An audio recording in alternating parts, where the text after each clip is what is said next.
जय लवजी जय भारत। मी हिरामन गायकवाड, कर्जत तालुका अध्यक्ष। आज आपल्या श्रीगोंद्यामध्ये जी मीटिंग आहे त्या निमित्ताने सर्वजण एकत्र आलेलो आहे। याच्यामध्ये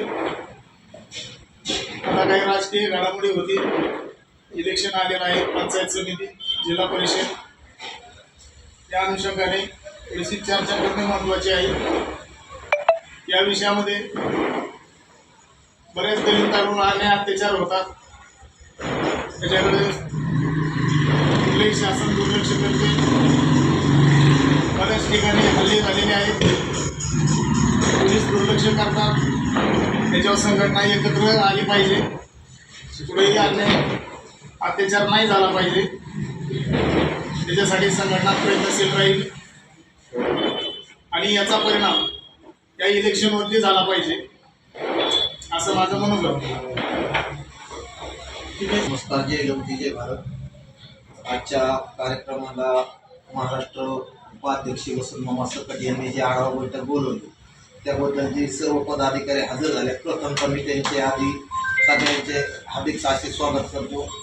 जी हमारा राज वही स्वराज जे आपल्या संघटनेचे ब्रीद वाक्य आहे, बहुजन समता पार्टीचं, या अनुषंगाने मामाने आत्ता पंचायत समिती जिल्हा परिषदच्या आढावा मीटिंग म्हणून जे आपल्याला सर्वांना बोलवलं त्याविषयी जे आपले मीटिंग कार्याध्यक्ष असतील, महिला किंवा उपाध्यक्ष असतील, कर्जत तालुका अध्यक्ष असतील, महिला उपाध्यक्ष असतील आणि आपले प्रदेश महाराष्ट्र प्रदेश उपाध्यक्ष वसंत मामा सकट जे आपल्याला जिल्हा परिषद किंवा पंचायत समितीमध्ये गणागणात किंवा जिल्हा परिषद गटात आपली जी बहुजनांचा नारा घुमला पाहिजे असं मामांचं उपाध्यक्षांचं म्हणणं आहे। तर सर्व संघटना एकजुटीने आपण येणाऱ्या निवडणुकीला सामोरे जाऊ। या ठिकाणी बहुजन समाज पार्टीच्या बहुजन समता पार्टी या मीटिंगसाठी हजर राहिलो। आलेले सर्व पदाधिकारी यांचे मी आभार मानते। कांबळे, बहुजन समता पार्टीचा अध्यक्ष, शाखा अध्यक्ष राहते।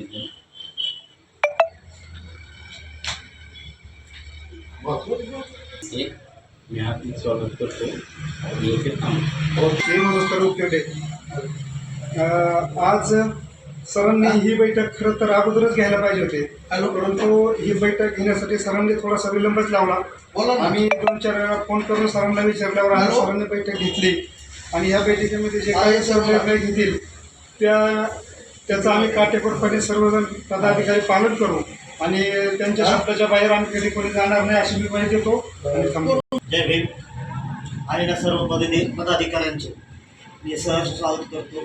तसेच महाराष्ट्र राज्याचे उपाध्यक्ष वसंतरावजी सकट सर, अण्णाभाऊ साठे यांना मी अभिवादन करून मला 2 शब्द बोलतो। आज धकाधकीच्या जीवनामध्ये सामाजिक स्तरावर आपल्या होणाऱ्या महिलांवरील अत्याचार, तसेच पुरुषांवर, तसेच बेरोजगार युवक युवती, तसेच ऊसतोड कामगार, अशा वीटभट्टीवरचे कामगार, अशा प्रकारच्या आपल्या तळागाळातील समाजाच्या मुलांचे शिक्षण, तसेच धकाधकीच्या या महागाईच्या जीवनामध्ये कालखंडामध्ये नगरसेवक या पदासाठी किंवा नगर परिषद किंवा नगरपालिका यासाठी झेडपीच्या निवडणुका येणार आहेत, त्यासाठी कंबर कसून उभं राहणं गरजेचं आहे। यासाठी सर्व समाजाला आपल्या तणावातून, काळजातून, अंतःकरणातून सगळ्यांची तीव्र इच्छा असते की आपला एखादा माणूस तिथे असणं गरजेचं आहे। ही काळाची गरज आहे। बऱ्याच समाजातील इतर लोकांचे त्याच्यावर पगडा बांधून बसून आहेत पूर्वीपासून, सरपंच उपसरपंच पिक्चरमध्ये बघितल्यापासून ते ओरिजिनल नावापर्यंत तीच लोक, तेच राज्य, त्यांच्याच हातात, त्यांच्याच दूधसंस्थेपासून ते सरकारी साखर कारखान्यापर्यंत, बँकांपासून पतसंस्थेपासून ते बँकापर्यंत त्यांचं सर्व संघटन आहे। आणि आपल्याकडून आपण सर्वसाधारण माणसं काम करून, जिथे काम करून वीटभट्टीपासून ते तळागाळाचेच काम करून, म्हणजे बौद्धिक श्रम वेगळं आणि शारीरिक श्रम हे वेगळं आहे। आपण शारीरिक श्रमाच्या गटामध्ये मोडणारे माणसं आहोत। आपले 99% लोक शारीरिक श्रमामध्ये आहेत आणि फक्त 10% लोक शैक्षणिक स्तरात वरती गेलेले आहेत।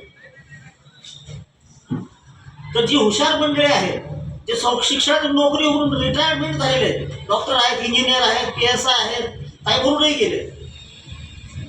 साहेबांनी सुद्धा भरपूर कष्ट केलं, तळागाळातून आयुष्यभर लढा देत राहिले, प्रचंड संघर्ष केला. परंतु जो एकजूट आहे, जी आता त्यांची इच्छा आहे, ही आपल्याला राजकारणाच्या माध्यमातून पडणं का होईना, पण आपला माणूस, मातंग समाजाचा माणूस, जे भिन्न माणूस, जे तळागाळातील वीटभट्टीवर मजूर काम करणारे माणसं आहेत, त्यांच्यावर होणारे अत्याचार, आपल्या माणसाला एखाद्याने धरून हाणलं रस्त्यावरच्या, तर 5 माणसं चुकी असताना देखील, आपली चुकी असू दे, पण 5 लोक तिथे जमा झालेली पाहिजे. आपल्या एखाद्या माणसाला चुकी असू दे पडत, त्यांचे चुकीचे असले तरी त्यांना बाहेर काढलं जातं. उदाहरणार्थ त्यांच्या कोटीचे घोटाळे असतात आणि आपण 10 रुपये चोरले किंवा 10 रुपयाला पाव किंवा भाकर चोरली तर आपल्याला 5 वर्षाची शिक्षा होते. आणि त्यांनी 300 करोडचा घोटाळा केला, हजारो कोटीचा घोटाळा केला, तरी ते राजरोसपणे बाहेर फिरतात.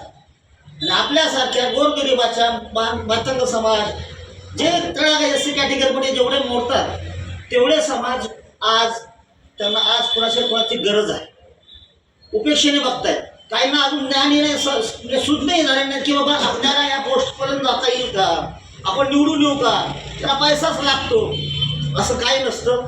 उभं राहिलं ना ऑटोमॅटिक लोकांच्या पडणं का होईना, उभं राहिलं ना पक्षाचं काय व्हायचं, काहीतरी आहे, यांचं काहीतरी आहे, हे जाणून घेऊन आपल्याला पुढचं कार्य करायचं. त्यासाठी कंबर कसले, त्यासाठी संपूर्ण मार्गदर्शन श्री सक्टे सर, तसेच आपल्या अध्यक्ष नगर जिल्हा प्रदेश अध्यक्ष सकट साहेब, तसेच आपण सर्वजण ताकदीने जेवढं होतोय, पडणं का होईना, निवडून यायची तर सगळ्यांचीच इच्छा असते.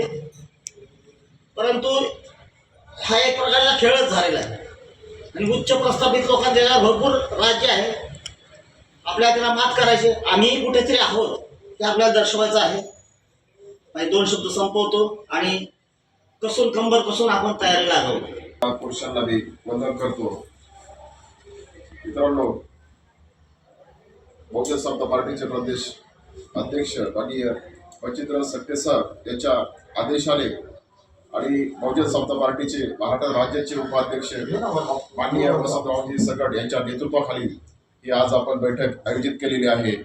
बैठकीचा विषय असा आहे, होऊ घालणारे स्थानिक स्वराज्य संस्था यांची निवडणुकीमध्ये आपल्याला सर्व जागेवर उमेदवार उभे करायचे आहेत. असं नाही की राखीवच सर्व जनरल जागा असू द्या, OBC जागा असू द्या, आपल्याला आपल्या पक्षाचा प्रभाव तिथं पाडायचा आहे. बैठकीचा दुसरा एक मुद्दा आहे अन्याय अत्याचार. मित्रांनो, आपला समाज पिढ्यानपिढ्या अन्याय अत्याचारच सहन करत आलेला आहे.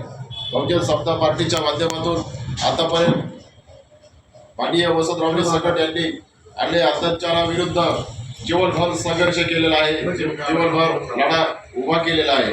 आतापर्यंत पिछलेल्या शैक्षणिक क्षेत्रात असू द्या, आर्थिक क्षेत्रामध्ये असू द्या, काही सामाजिक क्षेत्रामध्ये असू द्या, राजकीय क्षेत्रामध्ये जिथं तिथं अन्याय अत्याचार घडला, तिथं तिथं माननीय प्रदेश अध्यक्ष हे लढाऊ पाण्याने तिच्यामध्ये त्या अन्यायग्रस्त कुटुंबाला, अन्यायग्रस्त व्यक्तीला त्यांनी 100% न्याय मिळवून देण्याचा काम केलेलं आहे. आपला एक दुसरा मुद्दा आहे, सन 2025 वर्षातील अन्याय अत्याचाराबाबत इशारा धरणे आंदोलन. याच्यामध्ये असं होतं, एखाद्या कुटुंबावर, व्यक्तीवर कशा प्रकारे अन्याय जर झाला तर स्थानिक जे काही संबंधित जे सरकारी कार्यालय असतील ते आपल्या विरोधात जाऊन आपल्या माणसावर अजून अन्यायग्रस्त कसं होईल हे पाहिलं जातं.